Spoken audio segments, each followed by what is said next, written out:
until we change law and policy, our culture is not going to change. Businesses are going to get away with what they can. And moms and dads are going to still feel lucky and grateful that they get any paid family medical leave versus living in a country where, if we're one of the wealthiest nations in the world and we pride ourselves in that, and many folks pride themselves in being pro-life, really? Put your money where your mouth is.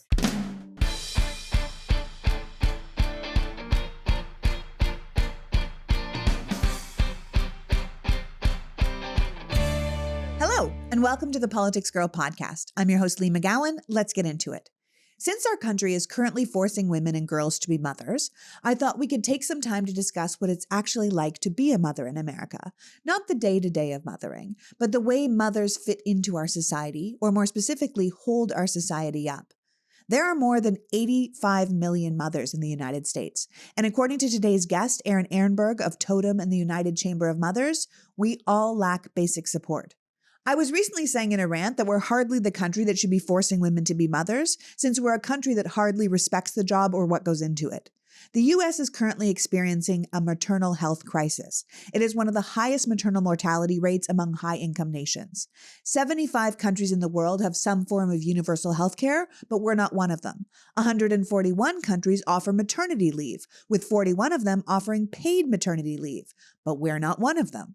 In fact, the U.S. is actually just one of 7 countries that doesn't guarantee any type of maternity leave when you have a child. Our public schools are chronically underfunded. The Republicans voted against renewing the childhood tax credit, which put 40% of American children back into poverty. President Biden included universal pre-K and affordable college in his Build Back Better plan, but the Republicans made him take it out. So it's hard to have, raise, and afford a child in America.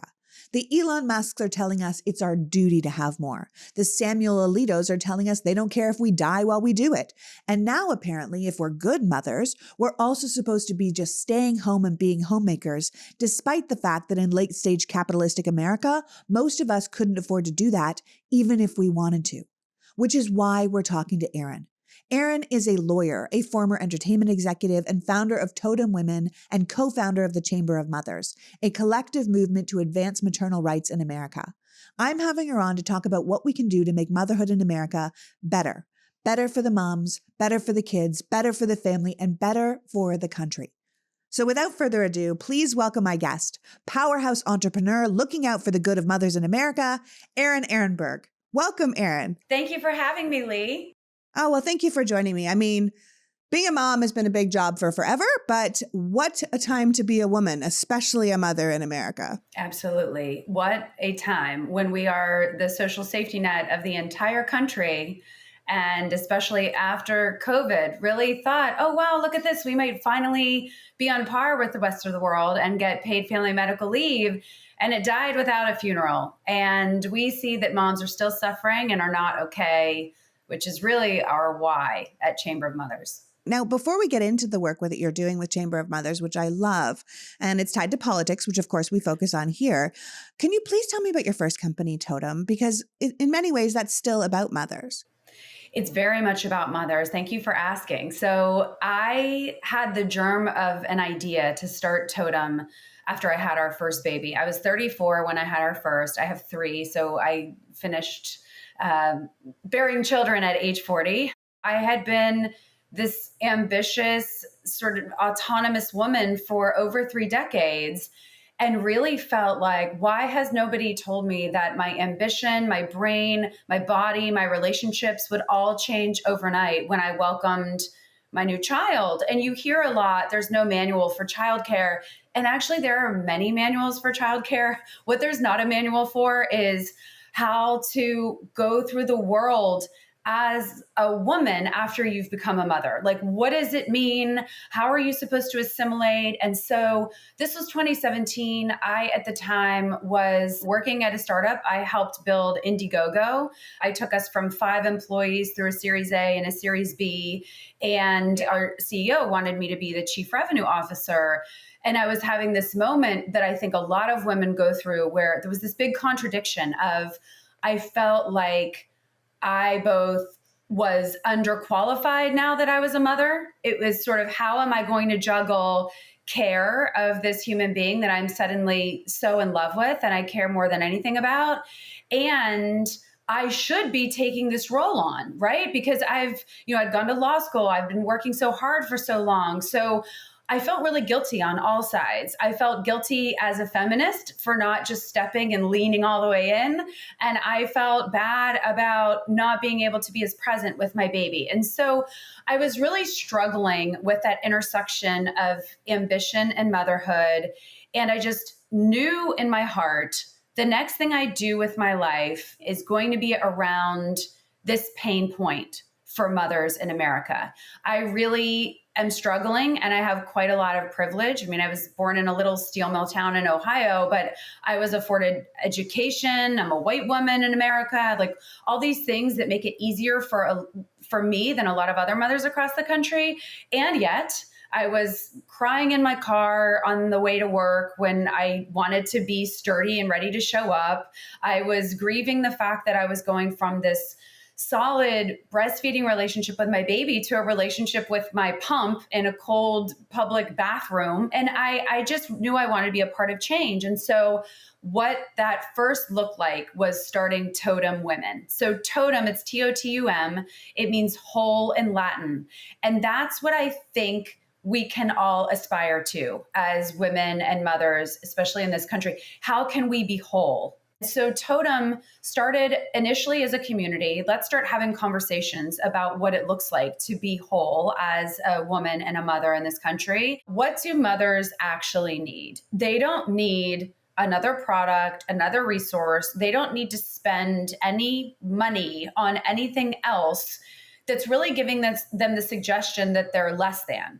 The problem is that they are struggling and they're feeling isolated because there are not the support systems that we need in this country. Frankly, support systems that every country around the world has had stood up for quite some time.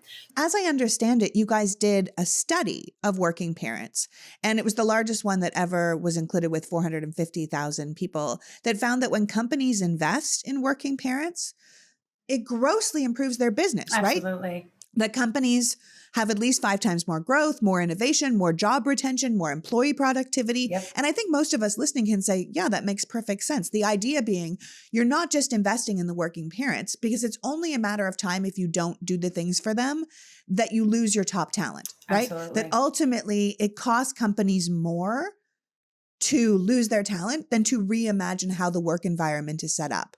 And I think that that's so important for us to look at as we move forward, right? Because we learned it, as you said, through the pandemic. Like there's a new way of doing things. A lot of people were pushed out of the workplace, but a lot of people were also like, wait, I can get a lot of this work done from home where I'm not commuting 2 hours a day and I'm not going to this office and I'm home in time for my kids' games, or I'm home if they're sick, that kind of thing. And a lot of companies realized they weren't losing money, but they had these huge offices they were paying for, and they were trying to force people back in to justify the real estate as opposed to the company's bottom line. Did you find that? You bring up a great point, Lee, which is coming out of the pandemic, and the pandemic itself really gave us the opportunity to be more creative than ever. The moment is right for us to have creative solutions to that problem of, okay, even if I as a company can pay for it because the government is subsidizing it or the state is subsidizing it, what happens to my talent? We have a lot of creative solutions for that. Yeah, that we don't need to just go back to the old way of doing things where it's like, I'm not going to hire a woman of childbearing years because she's going to leave me as soon as she gets pregnant. Exactly. Or I'm not going to let this woman go off for her maternity leave because like, what am I supposed to do with my talent? Which is the old way of thinking. You're saying there's these out of the box ways of thinking where we start to include actual mothers in the conversation to see what would be the best way to do that. I mean, Totem clearly works with some really big name companies. What are the kind of changes and innovations you find yourself suggesting or implementing in corporate America? So, being someone who puts themselves on the internet voluntarily, I am very concerned about my information being out in the ether. I've recently started receiving packages and letters to my home address from people I don't know, and it's kind of freaked me out. And it's made me think a lot about how all of our personal data is out there for anyone to find. And that's everything from your name and contact information to your social security number, and even information about your family members. There are people out there called data brokers. Data brokers make a profit off your data online. Your data is a commodity, and anyone on the web can buy your private details. This can lead to identity theft, to phishing attempts, to harassment, and like me, to having people know where I live.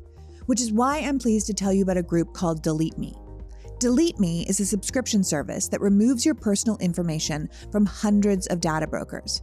Because it's not actually illegal what these people do. It's public information that they mine and then aggregate into one place. DeleteMe isn't just a one-time service because your info doesn't just go away. And even after you delete it once, brokers can go back in and find it again.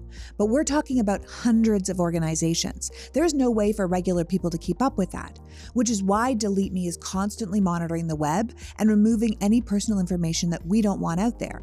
And that info is customizable. There is a real person behind your account at DeleteMe, so you can curate and choose what you want out there and what you don't.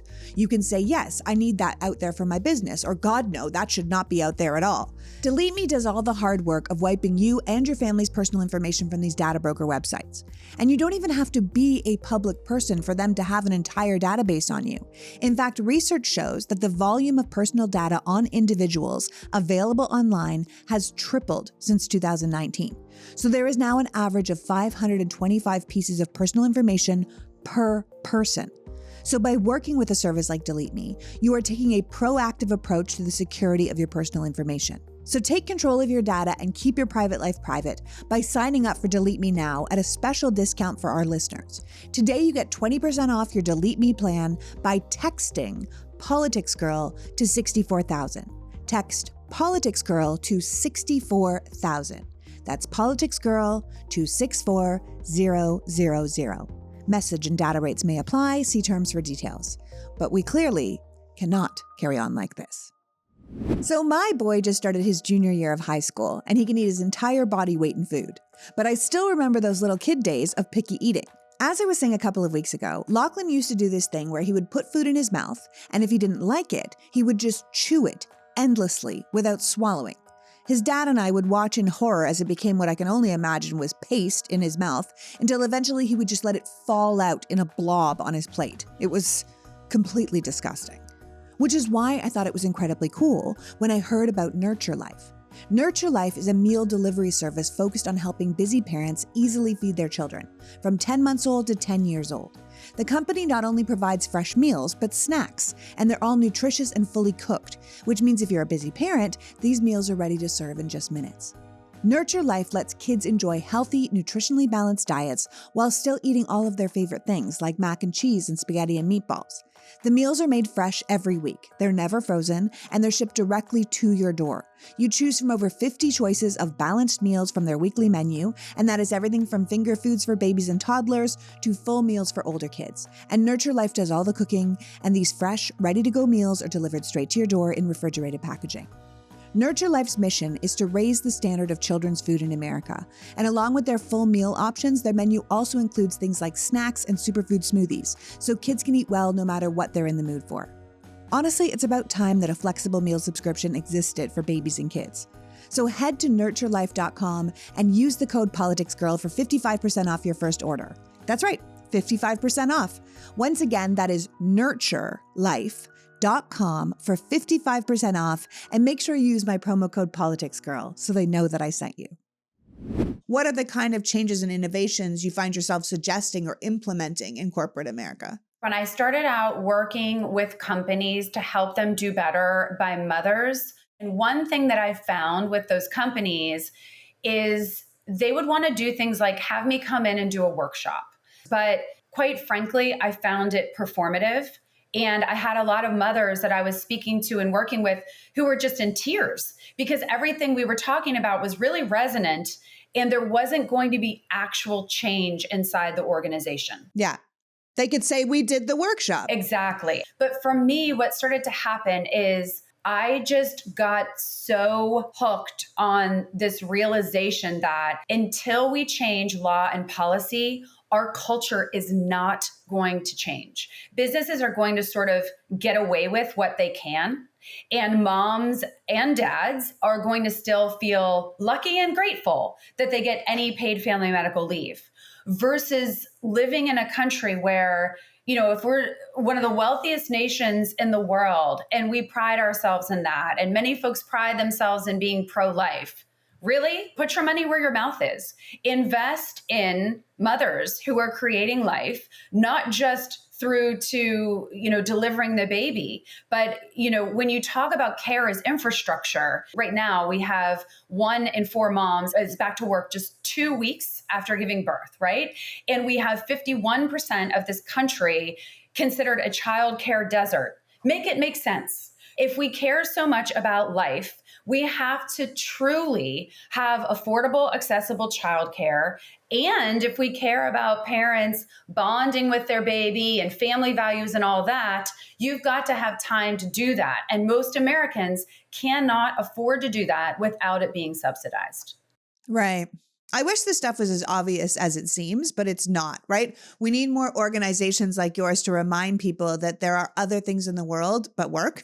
And if these companies give their workers the things that they need, they'll probably get more work out of them if you ultimately want to look at it like that. Yep. I think that's why companies like Disney do so well. I remember being so jealous of some of my friends when my son was young because they had access to Disney Nursery, then Disney Pre-K, all these programs that were set up to help facilitate a strong transition back to work for new parents, moms and dads. And I thought that was so amazing. And I think the thing is that what you said about totem meaning whole in Latin. And you use that name because you want people to think about a whole life approach, work-life culture, which your website calls life-work culture, which I think is a nice reorganization of that because we often say work-life and we really should be thinking of it as life-work. But the expectations are necessary. So you're out here, you're obviously trying to make a difference. And you said now you sort of shifted your attention to Chamber of Mothers. And you've explained why you did that because obviously you were like, nothing is going to happen without a policy change. And I completely agree with that. So Chamber of Mothers now has over 100,000 members, as I understand, 15 active local chapters. Up to 30 now, I'm happy to say. Oh, yes, 30? yes, Amazing. yes. And you have like hundreds of communities ready to start chapters. Absolutely. So it feels like a bit of a new women's movement. Does it feel like that to you? Yes. And I'm so happy you said that. I really do see this as a women's empowerment movement. The more women I speak to, the more I look at the data, nothing threatens a woman's ambition more than motherhood. I actually think that is a lot of why law and policy is not changing. I think there's this idea of, wow, what would happen if the moms were not held back? What would happen if women truly did not have as many hurdles to clear with care as men do? I mean, women would take over. They really, and they're terrified. They're terrified. I'm just going to keep it very real. And these are not things that I say inside the halls of Congress. I mean, we're a 501c3 and we're nonpartisan. And we know that we need to bring lawmakers from both sides along. Our pillars are paid family medical leave, accessible, affordable childcare, and improved maternal health. We know that we need to be empathetic listeners. We need to be really thoughtful about the language that we use around our work. That having been said, when I, sit in rooms in Congress, when I'm a part of maternal health convenings and learning that the maternal mortality rate has skyrocketed post-Dobbs in ways that we won't even fully know quite yet, it's very upsetting. The reality just seems clear to me that women are seen as a threat, and that threat is more precious than our lives. The amount of women that die when giving birth has gone up 64% in from America. 2019. From 2019. So we need to be really clear that just forcing women to have babies or not taking care of women when they have babies in America is killing us. 100%. It is alarming, and there is not enough attention on that as the national emergency that it is. We had, we called it a power breakfast in DC in April. It was on the first day of Black Maternal Health Awareness Week. We brought together private and public sector leaders who have said publicly that they want to do better around maternal health outcomes in this country. And we had a beautiful conversation, and there was accountability. It was the whole idea of with privilege comes great responsibility. And we walked out where every person in that room was taking a pledge. But we find that the more we can be sounding the alarm, the more that we can be talking about this, the more that, just as you did, like, let's stop the tape and say that again. because this is an emergency. Yeah. We need to focus on that. And, you know, I've gone to a lot of different town halls for politicians and really hear what they're saying. And Lee, even the women, none of them are talking about these issues. And these same politicians who are pointing fingers at immigration and fentanyl are not willing to talk about our pillar issues. I mean, I approached them and said, hey, you're a mom, you center your motherhood when you're speaking. I would love to talk about paid family leave. And it's like, thank you so much. Do you want a picture or can you get out of my face? So, you know, and I find it's really upsetting. I think that's important, right? Like a lot of things these days, it feels like your passion, where you began, how this started with paid family leave just taking a nosedive off a cliff. It all starts with outrage, right? Yes. Congress goes and cuts paid family leave from Biden's Build Back Better agenda in November 2021 because Republicans refused to vote for it. And that's kind of the last straw for a bunch of you. You're like, wait a second, hold on. How did that get taken off the table? And then you point out there's no federally protected paid family leave. Childcare is inaccessible and unaffordable. Maternity mortality rate is like through the roof. And then your website, if you go to the Chamber of Mothers website, it lays out a bunch of numbers, right? 25% of mothers are back to work, as you said, in just 2 weeks after giving birth. 51% of Americans live in a childcare desert where there is no childcare available to them at all. 64%, like you're saying, is exactly what the maternal mortality rate has gone up from 2019 to 2021. 72% of mothers report moderate to high levels of anxiety. And I can tell you, I definitely did. I literally thought I'd been run over for those first couple of years that my son was born. And finally, our country's economy loses $122 billion annually because of childcare issues through lost earnings, productivity, and revenue, right? So by not dealing with this, we're hurting everyone, not just mothers who obviously they care very little about unless we are, you know, in the kitchen somewhere rocking a bunch of babies and not bothering any men. But in general, you know, it affects the entire economy. So if that's what you want in America, then you've got to start addressing these issues. Absolutely. We also found, Lee, that when we were making that argument, what's the fiscal pot of gold at the end of the rainbow after you've stood up paid family medical leave and childcare? When we talked about that in fiscally conservative offices, they're actually not that interested. I think there are a lot of groups who have made that argument.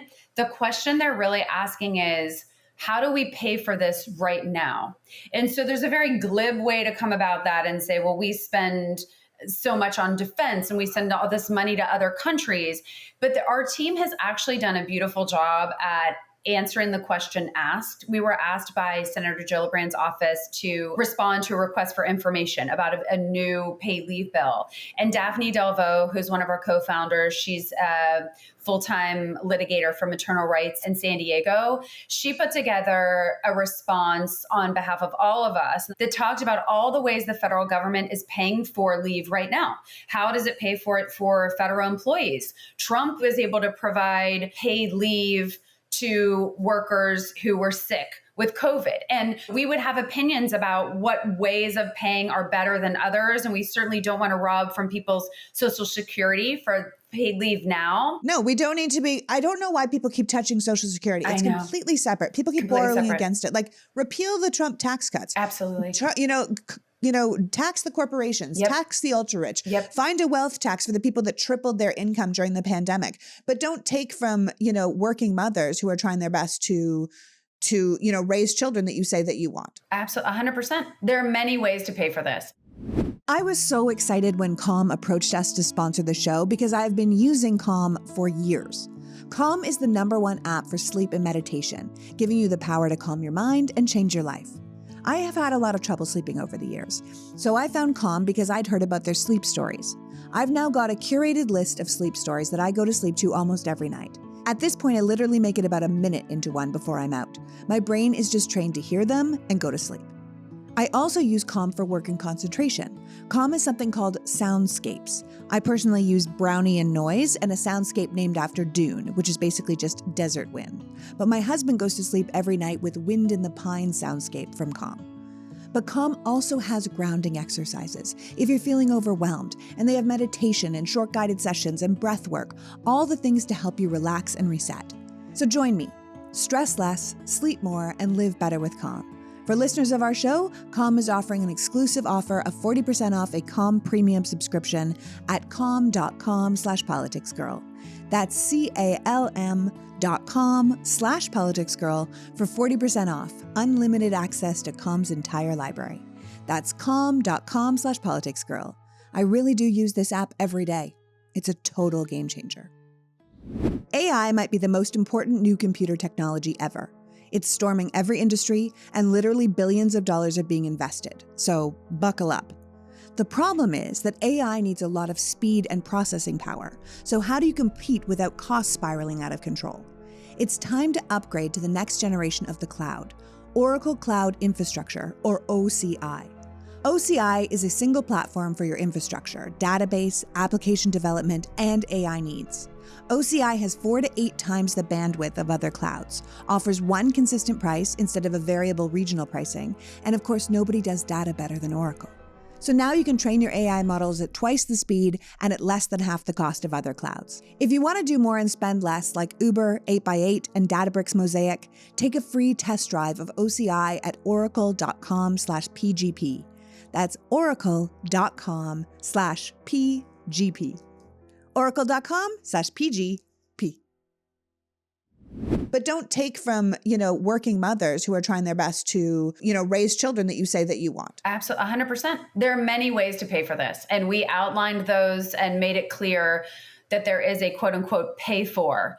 And so this is where, when you talk about the rage, what we say of our community is they're fed up and fired up. And that's exactly the persona of our mom. She's fed up and she's fired up.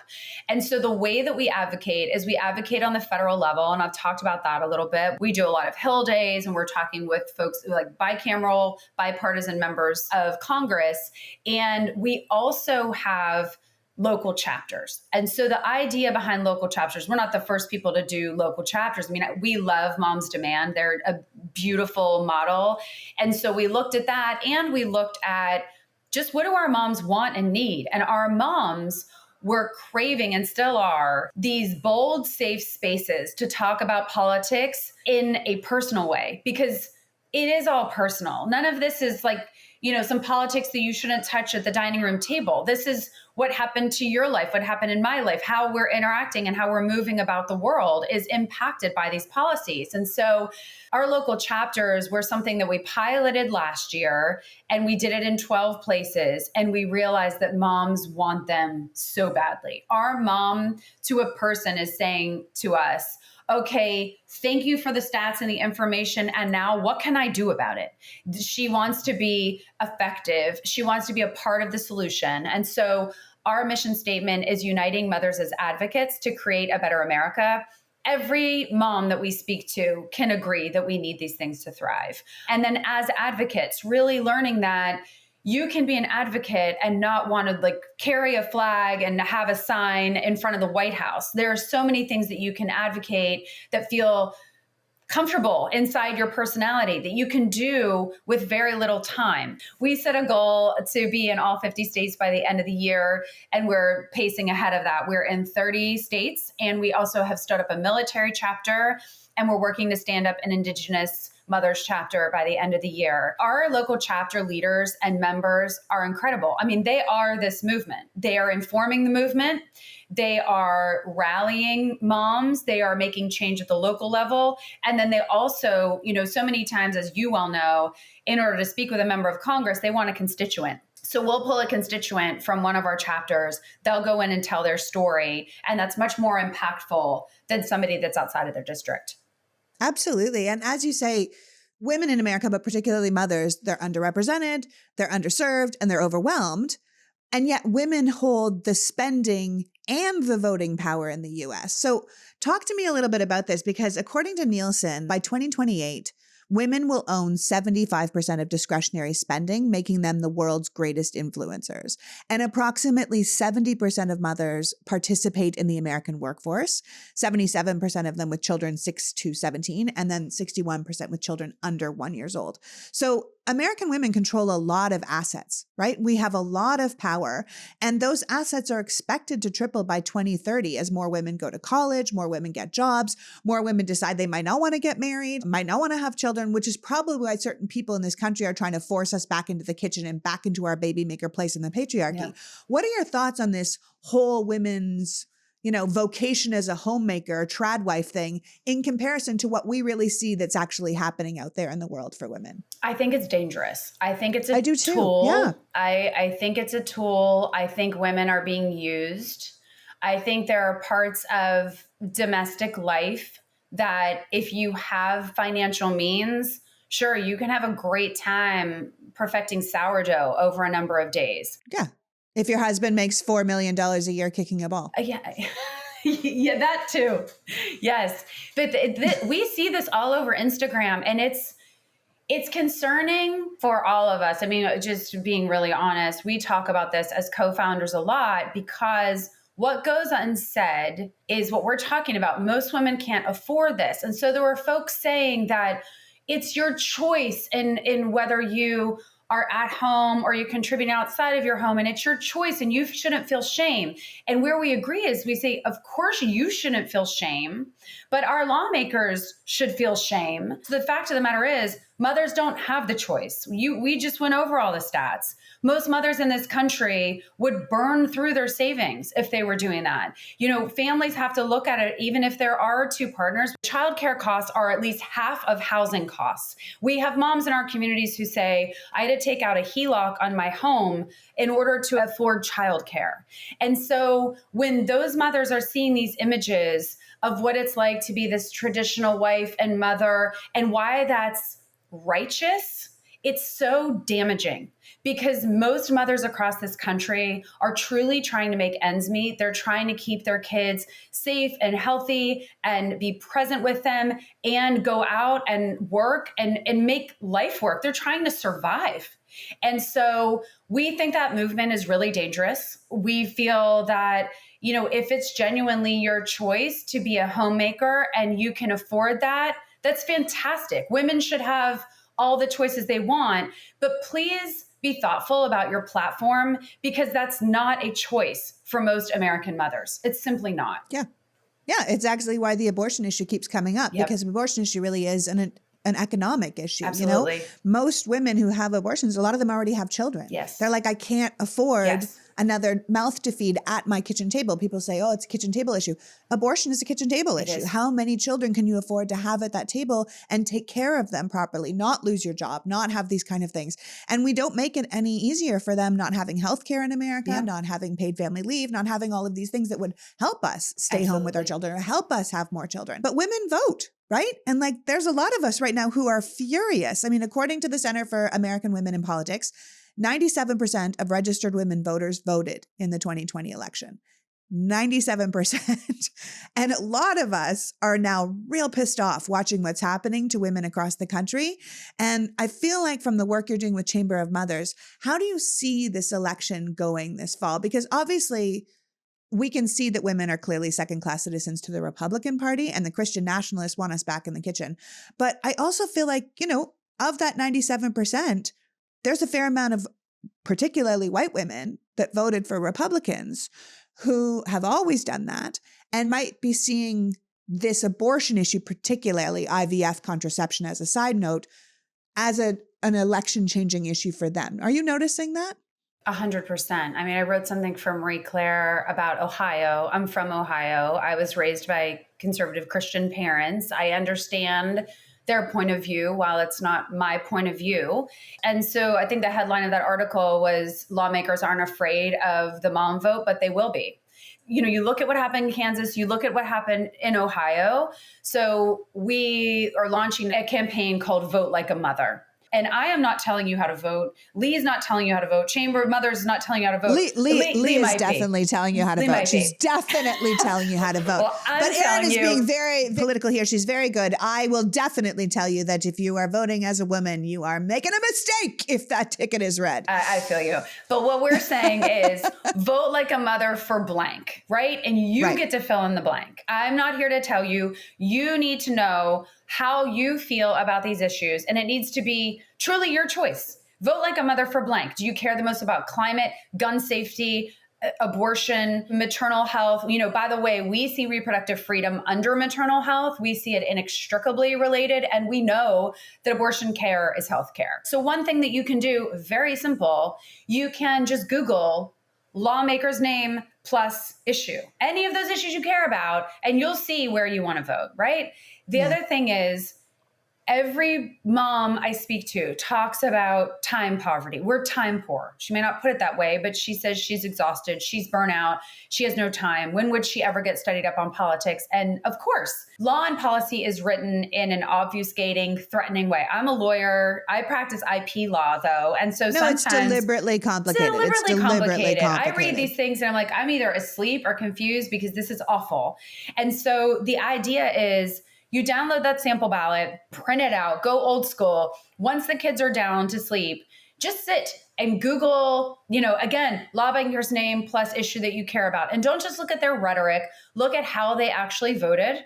Then start a text thread with your mom friends that are local. Hey, what do you guys think about so-and-so Board of Education candidate? Do you know them? Does anybody know who's running for mayor? And we're talking a lot about local and state elections and issues and ballot measures as much as we're talking about the president. I would say to the listeners here, obviously Erin has created a lovely nonpartisan site, and this is an excellent source. But if you wanted to counter it with something, I would look at something like the Blue Voter Guide, which tells you all of the people who have endorsed these candidates. They have they have the candidates from every single race all across the country. So you can put in your zip code and they will show you your ballot in comparison to Erin's ballot. And they will tell you who has endorsed each one. Oh, this is endorsed by Moms Demand Action. This is endorsed by NARAL. This is endorsed by, so you can see if you compare who to vote for. And you would have to do less Googling if you use the Blue Voter Guide. But of course, there is the word blue in there. And so Erin cannot say it, but I certainly can.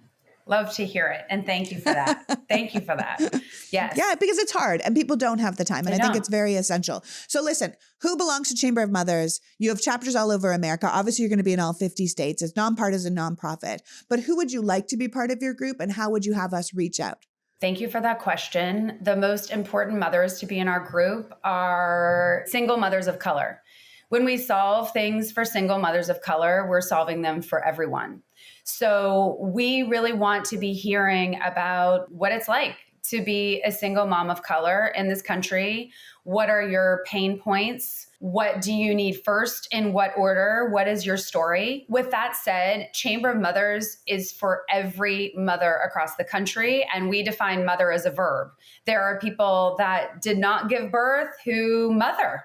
Mothering is a verb. Mothering is nurturing. This is about care. This is the movement of mothers across the country where we are uniting, we are advocating for a country that frankly we want to live in, we want to stay in, and we want to bestow upon future generations. We don't want to start Googling like how much money Sardinia is going to give us, at the end of November if we move to Italy. Why don't we try to make sure that this is a country that we want to stay in? Let's craft that together. And you've given so many amazing data points, Lee, especially what's coming up in 2028. And we already have so much power.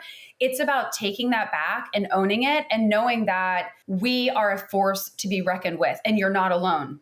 Chamber of Mothers is not me. It's not any of my co-founders. This is a movement of mothers across the country. We need everyone involved. So how can people follow your work, join the movement, or support what you do? Yes. Right now, you can pull out your phone if you're not driving and go to @Chamber of Mothers on Instagram. There you go. Yes. @Chamber of Mothers. You can follow us there. There you'll find, our link in bio. You can get to the microsite. You can find all the information on Vote Like a Mother. Please do go to chamberofmothers.com. That's where you can make sure that you join our email list. There's a lot of information that goes out on email about our local chapters and how you can engage with a local chapter. And we would really love for you to just try it. 26797. Text mother. Even if you are registered, you're going to get a lot of resources. We're going to make this easy for you. So @Chamber of Mothers on Instagram, chamberofmothers.com, and text mother to 26797. Yeah, I think that's great. I mean, I think we need to acknowledge that if we want more children in America, which we're told all the time that we do, if we want more people having children, not because they're forced to have children, but because they want to have children, then we have to make it better and easier and more enjoyable for them. We need to have a life-work balance, and we need organizations like yours, public sentiment, and, as you said, political will to help us get there. Absolutely. So thank you so much for doing this work. I appreciate it so tremendously. As a mother myself, I'm telling you, we really do need the help because we're out here with all the balls in the air. And sometimes we just need someone saying, A, you're doing a good job. Yes. And B, let me help you with that. 100%. Thank you for elevating this and for using your platform and for being so candid. I very much appreciate it. You are very welcome. And I just hope that things go this way and we can get that Build Back Better stuff back in our legislation. Me too. Join the other countries of the world. Why don't we? I know. Absolutely. Thank you. Thank you so much, Lee. So that was Erin Erenberg, who has built two fantastic organizations at the intersection of ambition and motherhood, reminding us that we must change policy if we want to see real change in society, that the mothers of America are fed up and fired up, and it's well past time that our needs are better reflected and responded to by our government. We can't forget that the women of this nation hold the spending and voting power, and we could change the country if we wanted to. So check out the Chamber of Mothers or the Vote Like a Mother campaign and see what you can do in your neighborhood with your friends and your vote to truly affect change. I want to thank Erin for joining us today and you for caring enough about bettering America to be here. We clearly cannot carry on like this. So let's all embrace our inner mother and say, this is enough. I will pull this country over if you don't get it together. Until next week, PG out. The PoliticsGirl podcast is written and performed by me, Lee McGowan, in partnership with the Midas Media Network, and produced and edited by Happy Warrior Entertainment. All rights reserved.